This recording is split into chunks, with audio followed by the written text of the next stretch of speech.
So let's talk about chemical peels. They've been around for a while, and they are very popular, right, Drew Dog? Well, they are, and there's different peels, light peels, medium strength peels, and heavy peels. What is chemical peeling going to do? Well, it's going to eliminate fine lines, dark spots on your face, and actually you may get some skin tightening. So overall, you're just making your skin look better and younger. But you need to get it done by a professional. Take a look. I'm actually getting ready to do a chemical peel on a patient in 1 second. But I've got a couple tips for you. If you're considering doing a home peel, there's 5 don'ts that you have to consider. Don't peel if you have dark to medium dark skin. Number 2, you never want to use acid solution greater than 8% concentration. Do not peel your skin if you're on acne medications. You have to avoid the sun 6 weeks before and 6 weeks after any peeling.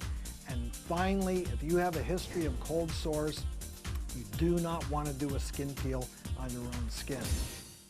So if you do it the wrong way, Drew, it can cause major damage? There's some little nuances to it, which you saw in the video there. I'm doing a couple of things that I'm applying this.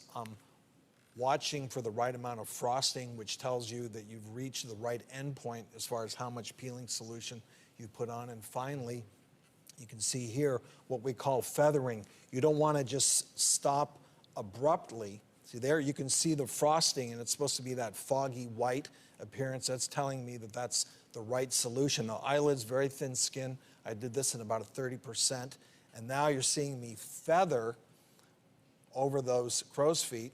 And this is actually in a guy. More guys are having things done on their face. And I don't think I'd want to do that at home to myself. You're putting acid on your face. You got to know what you're doing. Because you can have some major issues occur. You can, and we have a picture of somebody who did.